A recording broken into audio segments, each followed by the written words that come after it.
আসসালামু আলাইকুম। আশা করি সকলে ভালো আছেন। আলহামদুলিল্লাহ, আমিও ভালো আছি। গারল খাওয়া দাওয়া হয়ে গেছে, এখন বাসার দিকে রওনা দিচ্ছে। কারণ অনেক বেলা রোদ উঠে গিয়েছে, আর খাতে পাচ্ছে না, রোদের ভিতরে তাপমাত্রা বেশি। আর মাঠে সেমন কোনো ঘাস নেই, সব চুষে ফেলা হয়েছে, ভুঁই সব চুষে ফেলেছে ভুট্টা লাগানোর জন্য। এখন আইল মাইল আর যেদিকে ফাঁকা আছে সেদিকে নিয়ে বেড়ানো হচ্ছে। বিশেষ করে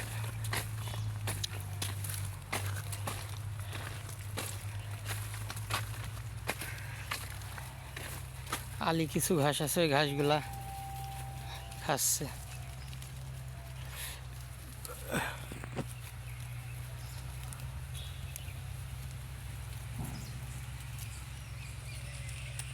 এই যে সেই বাচ্চাটা, দুটো বাচ্চা ছিল, তার ভিতরে একটা এখন আর বাচ্চা নেই, এখন বড় হয়ে গিয়েছে।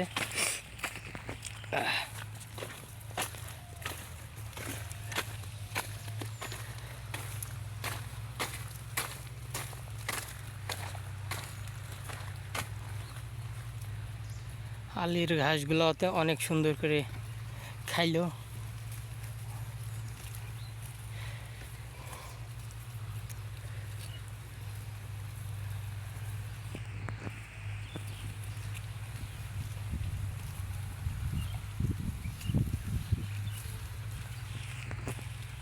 হেই, ধান গাছছে, দা হট, হেই দা হট, হেই দা।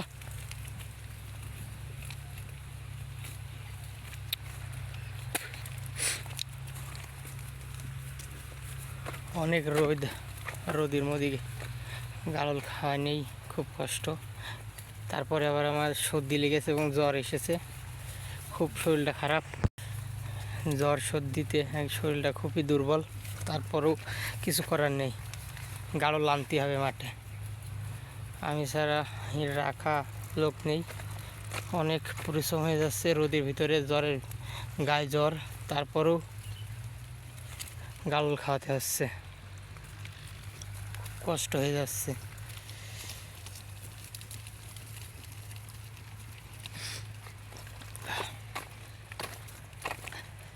জায়গায় জায়গায় যে অল্প ঘাসগুলো আছে, ওই ঘাসগুলো খাচ্ছে আর কি।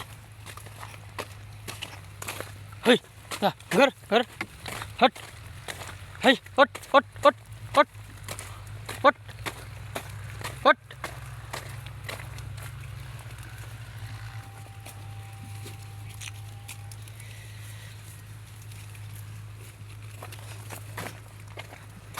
আলি কম বেশি ঘাস আছে, ঘাসগুলা খাচ্ছে।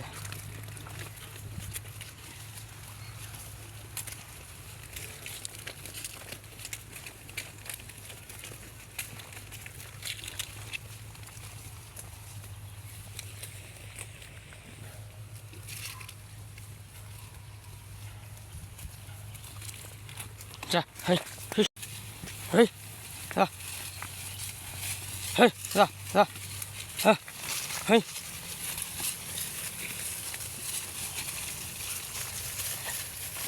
এদিকে গাড়ল খাওয়ানো খুব রিস্ক, কারণ এই ধরনের সাপ থাকে, দেখেন সাপে খোস, একদম যাইতে কুলিম সাপের খোস, কারণ এর ভিতরে গাড়ল খাওয়ানো অনেক রিস্ক। প্রচুর সাপ আছে গাভীতে।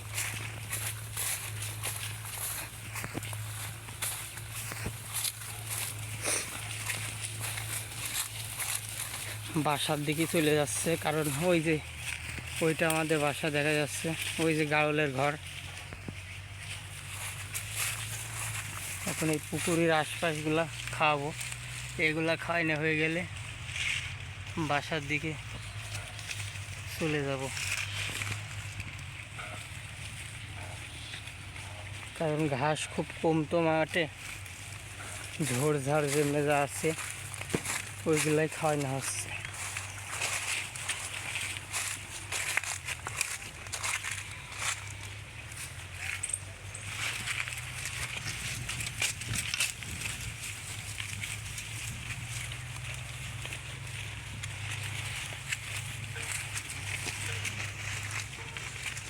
যা খেয়েছে মোটামুটি ভালোই খেয়েছে, পেট ভরে গিয়েছে। এখন কম বেশি যাই ঝোড়ঝাড় খাবে, আর একটু পেট ভরে যাবে।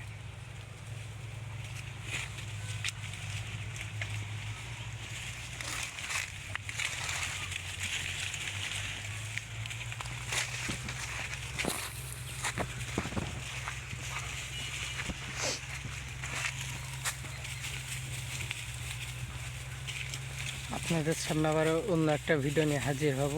সবাই ভালো থাকেন, সুস্থ থাকেন। আসসালামু আলাইকুম।